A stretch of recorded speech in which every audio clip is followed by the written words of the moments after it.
किसान कोई भी बीज बो लेता है, उसकी फसल जो आती है महीनों में आती है, किसी किसी में 6 महीने लगते हैं, किसी में 2 महीने 3 महीने लगते हैं, आदि आदि। और उसके लिए बीच बीच में वर्षा रुकने के कारण वह अपने कूप में से पानी निकाल करके खेत को देता है और चरस के माध्यम से यह कार्य वह करता है। ऐसा है नहीं कि खेत को एक एक लोटा एक एक बाल्टी देते जाओ, वह निरंतर उसके लिए बहना चाहिए, रुकना नहीं चाहिए। एक स्थान पर यदि वह रुक गया तो पूरी खेत में नहीं जाने के कारण जो बोया है वह भी सड़ जाता है और बीज की हानि हो जाती। तो वह चरस के माध्यम से पानी पिलाता। अब चरस के माध्यम से पानी पिलाता है तो चरस को खींचे कौन? कूप में से पानी निकालने के लिए चरस साधन है, उसको कौन खींचे? अरहर होता है तो वह हाथ से भी किया जा सकता है, लेकिन बहुत देर लगता है, इसके लिए बैल लगाई जाते हैं और बैल को वह बार बार कुएं की ओर ले जाता है और वह किसको क्या बोलते हैं, रिवर्स गाड़ी, जिसको सामने नहीं, वह पीछे पीछे उसको खींचता रहता है और वह पानी तक पहुँच जाती है चरस, फिर उसको भीतर पहुंचा करके उसको भर लेता पूर्ण। फिर इसके उपरांत सीधे बैलों को चलाता।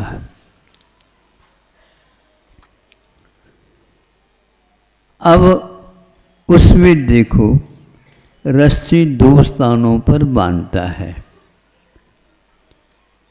सुन जग्गा एक चरस के मुख पर बांधा जाता है और एक चरस के ध्रुव पर ऊपर बांधा जाता है। ऊपर का जो रस्सी है वह कहीं भी छूती नहीं जमीन को और निकलती रहती है, और नीचे की जो रस्सी है वह क्या करती है, उसके मुख पर एक रस्सी बांधी रहती है, वह उसको वह थोड़ी सी खींचता है तो चरस के मुख नीचे हो जाते, पानी भर जाता। इस प्रकार वह 12 बजे तक लगातार, क्योंकि गर्मी के समय पर मध्याह्न में तो चरस लगाए नहीं जा सकता, रात में लगाएं तो पानी पिला भी नहीं सकेंगे, कहाँ पर पानी कितना जा रहा है। इसलिए दिन में ही जल्दी उठ करके वो कार्य प्रारंभ करता है। नीचे के जो चरस की जो रस्सी थी छोटी थी, वो उसमें ज़्यादा भारी नहीं रहती, ऊपर के तो पूरा पूरा भार उसके ऊपर आता है। अब वह नीचे की रस्सी को क्या करता है, किसान स्थान बदल बदल करके करता रहता है।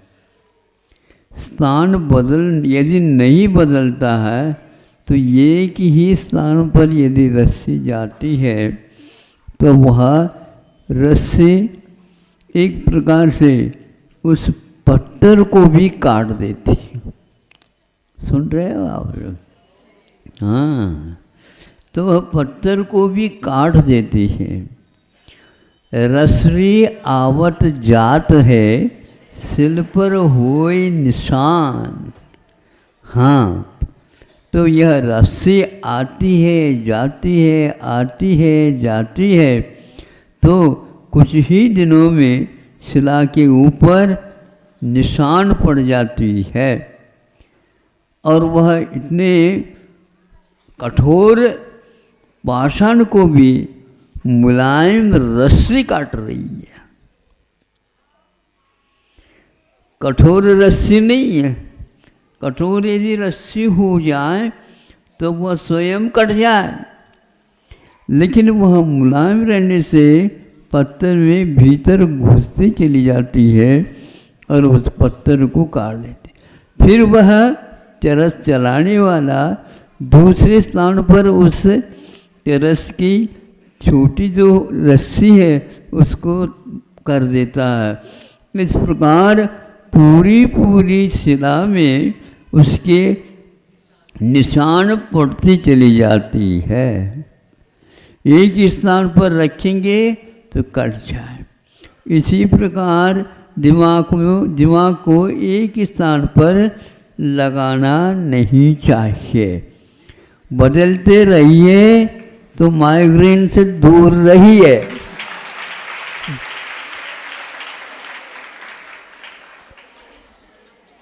और यदि नहीं बदलोगे गड़बड़, माइग्रेन। हाँ, ये बात है। मतलब ये है कि सही पूछा जाए, ध्यान की मात्रा कम और दूसरे कामों में उसको लाओ काम में। इस प्रकार होने से उपयोग में कभी भी कमी नहीं आती है। और आमनाय वगैरह करते हैं तो उसमें त्रैराशिक गणित नहीं लगाना चाहिए। 1 घंटे में हमने 4 श्लोक मुखाग्र कर लिए, 10 घंटे में कितने? हाँ 40 तो होना चाहिए। वो 2-3 तो श्लोक याद रहते हैं, फिर बाकी सब। इसीलिए ध्यान की मात्रा तो स्वस्थ है, एकाग्रता आती है उसको, उसके लिए बताया। लेकिन उसके लिए भी अंतर्मुहूर्तात्, ये तत्वार सूत्र 9वें अध्याय में ध्यान के लिए कहा। उत्तम संघनश्चापि, उत्तम संघन वाला भी यदि है तो भी उसका ध्यान ज़्यादा ज़्यादा अंतर्मुहूर्त ही टिकता, उसी में काम होना है। और तुम सिर को बांध बूंद करके लगो अध्ययन करने में, तो फिर वो बंध जाएगा। इसीलिए हमें ये याद रखना चाहिए कि शिला के ऊपर तो निशान पड़ जाए, लेकिन हमारी रस्सी नहीं कटे। जड़ पदार्थ को भी हम याद करते हैं, किंतु वह जड़ पदार्थ हमारे दिमाग में आ जाता है। चेतन के बारे में सोचते हैं तो वो भी हमारे दिमाग में आ जाता, स्मृति के रूप में, धारणा के रूप में वह रहता है। उपयोग तो बदलता रहता है, लेकिन हमने जो धारणा बनाई है उपयोग के द्वारा, वह ज्यों का त्यों बना रहता है। किंतु उसको स्मृति में रखने के लिए पाठ करते रहो, पाठ करते रहो, अपने आप ही मुखाग्र हो जाता है। किंतु पाठ न करके आप उसको हम पकड़ करके ही दिमाग में रखेंगे। दिमाग में कोई स्थान नहीं है, कोई कमरे नहीं बने जिसमें उसको रख दो।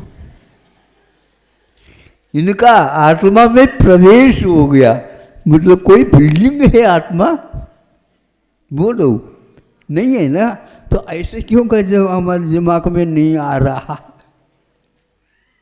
हमारे दिमाग में नहीं आ रहा कि इसका अर्थ क्या है? दिमाग में किसी की यहाँ आता ही नहीं वो, किंतु उस वस्तु को हम अर्थ के द्वारा, शब्द के द्वारा तो अर्थ आता है, अर्थ के द्वारा तो अपने दिमाग में वह स्मृति के रूप में रह जाता है। हम उपयोग करते रहते हैं कई बातों में, किंतु जिसको हम याद करना चाहते हैं वह नहीं आता है तो सिर खुजाने लगता। अन्य कार्यों में उलझने के कारण जैसे चाहिए वैसे वो नहीं आता, क्षोभ की बात है। इसलिए आप लोगों को ध्यान से सुनने का अर्थ ये है, उपयोग को एकाग्र करो। लेकिन 10 घंटे सुनोगे तो सुनाने वाला भी और आप भी दोनों पागल हो जाएंगे। हमेशा हमेशा सिर कहते हो रहा, माथा में बहुत दर्द हो रहा, माथा में दर्द। अरे माथा को तो रख दो, शांति दे दो, उसमें क्या बात हो गई। लिखते हैं हम तो कब लिखते हैं? पेंसिल लाओ, पेन लाओ, कागज लाओ, कॉपी लाओ, जो कुछ भी लाओ। ये लिखने का काम दिन में करते हैं और वस्तुतः लिखना तो रात में ही होता है, और जो विचार में स्थिरता के साथ उसको याद करते हैं, रात में लिख लेते हैं और उसका लेख कर देते हैं दिन में। इतना साहस कैसे रहेंगे हमारे दिमाग में से निकल जाए? कैसे निकल सकता? उसको 4-5 बार दोहराओ, उस वाक्य को, उस पंक्ति को, उन शब्दों के क्रम को। यही जो है ना पेंटिंग करने वाले, ड्राइंग करने वाले, चित्र लेखन करते हैं, वो लिखना बाहर नहीं होता, भीतर होता है। अपने ज्ञान में एकाग्रता के साथ उस आकार को, उस वस्तु को आकार दिया है, उस जो आकार को बार बार आप वहीं उसी रूप में आप करते जाओ, चित्र अपने आप ही लिखने में आ जाएगा। उपयोग करना बहुत आसान भी है और बहुत कठिन भी है। हम इधर उधर इसको पहुंचा देते हैं तो उस रस्सी में ये शक्ति है, वह उसको भी काट देती है। कितने भी दिन का क्यों न हो, संस्कारित यदि वह उपयोग है, वह 3 ವರ್ಷದ बुद्धि 100 ವರ್ಷದವರೆಗೆ।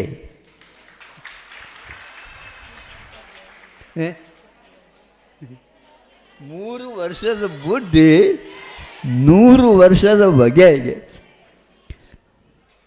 3 वर्ष में जो संस्कार दिए गए हैं, वो कुछ जानता तो है ही नहीं, लेकिन वो संस्कार 100 वर्ष तक अपना काम करता रहता है। आप भोजन करो और भोजन करने के उपरांत तो वहाँ सप्त धातु के रूप में यात्रा करता हुआ चला जाता है, और प्राणों के अवधारण के लिए, प्राणों को सुरक्षित रखने के लिए वह काम करता रहता है। आज का खाया हुआ यदि संघातन क्रिया बहुत विशुद्धि पूर्वक है तो वह 100 साल तक भी अपना काम कर सकता है। और कर्म सिद्धांत से हम सोचते हैं तो 70 कोड़ा कोड़ी तक भी, 40 कोड़ा कोड़ी सागर प्रमाण भी अपना काम कर सकता है। अब हमारे उपयोग में इतनी शुद्धि आ जाए, विशुद्धि आ जाए, तो वह ज्यों का त्यों काम करता रहता है। तो प्राण इसी को बोलते हैं, जिन प्राणों के माध्यम से जीव जीवित रहता है। प्राणों को यदि क्षति पहुंच जाए तो वह जीवित न रह करके मृतक हो जाता है। हम अपने जीवत्व को सुरक्षित रखें और वही भोजन करें, उसी प्रकार का पेय का उपयोग करें जो अपने लिए संगातन क्रिया में अनुकूलता पैदा कर सके। रस ज़्यादा लेने से रस बनता है ऐसा नहीं है। जठराग्नि के ऊपर वो सब आलंबित है, अवधारित है। यदि जठराग्नि नहीं है तो आप कुछ भी खा लो वह पचेगा ही नहीं, किंतु कुछ भी खा लो बचता ही नहीं जो किसान परिश्रम करता है। नहीं समझे, आराम ले लो, आराम ले लो। आराम क्या होता है बताओ? आराम एक प्रकार से श्रम, क्लेश, खेद, खिन्नता आदि जब हो जाती है उस समय आराम करो, अर्थात खेद के कार्य मत करो, श्रम के कार्य मत करो। हाँ, थोड़े से बैठ जाओ, पसीना तो सूखने दो। पसीना सूख जाए तो अपने आप ही पुनः तरावट आ जाती है, पुनः काम करना बंद करो। हम उसके पीछे पड़ते हैं। वो जड़ बहुत अच्छा है, वो भागता नहीं कहीं, लेकिन आप भागते फिरते हैं उसके पीछे। भागते ही क्या नहीं? आकुलता का अर्थ ही भागना है। जल्दी जल्दी पचाओ। कैसे पचाओ? कैसे पचाओ बताओ? वो पेट में चला गया, वो अपने गति से ही जाएगा और उसके लिए जठराग्नि जितनी मिलेगी उतना ही वो काम करेगा। जल्दी नहीं हो सकते। एक सबसे ज़्यादा पढ़े लिखों की जल्दी बहुत बीमारी है। ये नहीं समझे, वो समझते ही कि ये जीवन का पूरा एक ही बार में मैं काम कर लूँ, फिर कल क्या करोगे बताओ? ये गड़बड़ है। उनको तो होता है, उनको होता है क्षयोपशम भिन्न है, आपका क्षयोपशम भिन्न है। कुछ लोग किताब पढ़ते ही नहीं और बोलो 100/100 नंबर लेते। वो दिमाग से काम लेकर न लेकर के सुनने के रूप में कर लेते हैं। तो सुनेंगे और ज्यों का त्यों रहना चाहिए। तो मनोयोग से कर्ता का बोध हो जाता है तो क्या कर रहा है, क्रियापद भी आ जाती है, किससे कर रहा है, कारण भी आ जाता है, कब से कर रहे हैं तो वह समय भी आ जाता है, कब तक करना है तो वह समय का अनुबंध भी आ जाता है। अब क्या करो बताओ? जितने वाक्य के अंग उपांग हैं उनके माध्यम से हम उस वाक्य को बहुत ही अच्छे ढंग से बना सकते हैं, किंतु यह दिमाग की बात है। किताब तो फट जाए लेकिन हमें कोई भी उसका क्षयोपशम नहीं है तो उस किताब को रखो, जिसको चाहिए उसको दे सकते हो सहयोग के लिए। क्यों? हमने खरीदा तो है लेकिन आपने बुद्धि को नहीं खरीदी। नहीं समझे? जिस दुकान में बुद्धि मिलती है वहाँ पर जाकर खरीदो। महाविद्यालय में हमें भेज दो, छोटे विद्यालय में आपने पहुँचाया है। महाविद्यालय में जाओ, महाविद्यालय का तो 6 खंड का 7 खंड का माला गिनो, वहाँ पर भी माला होती। 6ठी माला में हमने जाकर के याद किया था। ये क्या है? ये जड़ की व्यवस्था है। पहले के लोग पेड़ के नीचे बैठ करके छाया में, हवा भी आ रही होती है, सामने नदी बहती रहती है, चिड़ियाँ चूं चूं करती रहती है और उसमें भी यहाँ तो आवाज़ मत करो, आवाज़ मत करो, वहाँ पर आवाज़ ही आवाज़ हो रही है। नहीं समझे? ये क्या है? रेडियो है, खूब बोल रहे हैं। सुनते हुए ड्राइवर लोग गाड़ी लोड चढ़ाते हैं और सुनते भी जाते हैं, लेकिन ऊँगते नहीं, ध्यान रखो। हाँ, तब यात्रा पूर्ण हो जाती। हमें किसी भी प्रकार से रुकना नहीं है, लेकिन गति को ज़्यादा बढ़ाना भी नहीं और धीमे धीमे भी नहीं करना। इसी का नाम ईरापट शुद्धि है। हर काम में हमें उपयोग करना है, लेकिन सोच समझ करके करना है। तो अच्छे ढंग से सुनेंगे, निश्चित रूप से वह जितनी क्षौषम की बुद्धि है उतना तो समझ में आ जाएगा। आज थोड़ा सा समझ में आ गया, दोबारा उसको देखेंगे, एक कदम आगे बढ़ जाते हैं, पुनः बढ़ेंगे तो आगे बढ़ जाते हैं। तो एक वर्ष है ना हमारे लिए, उसमें एक कक्षा होती है, तो उसको पुनः पुनः देखते चले जाओ। पुनः पुनः देखते हैं तो अंधों को भी हारमोनियम क्या बोलते हैं उसको, तो वह बजाना आ जाता है। आँखों से क्या देखा उन्होंने? नहीं, पहले उन्होंने छेदों को देखा अपनी उंगलियों के माध्यम से। और आप लोग चश्मा लगा के भी नहीं देख पाते। एक तरफ से यूँ खींच रहा है या तो ये खींचता रहता है, यहाँ पर रुक जाता है। अभ्यस्त होने के उपरांत पातंत्र रूप वाले में या व्याकरण ग्रंथों में अभ्यस्त होता है। अभ्यस्त किसको बोलते हैं? उपधा में भी वही अक्षर जो क्रियापद में है या और शब्द में है वही रहता है। तो इसको बोलते हैं अभ्यस्त। तो आप लोगों को अभ्यस्त होना है। अभ्यास करेंगे तो अभ्यस्त होंगे, और अभ्यास यदि नहीं करेंगे तो नहीं होंगे। तो अभ्यास कैसा बनता है?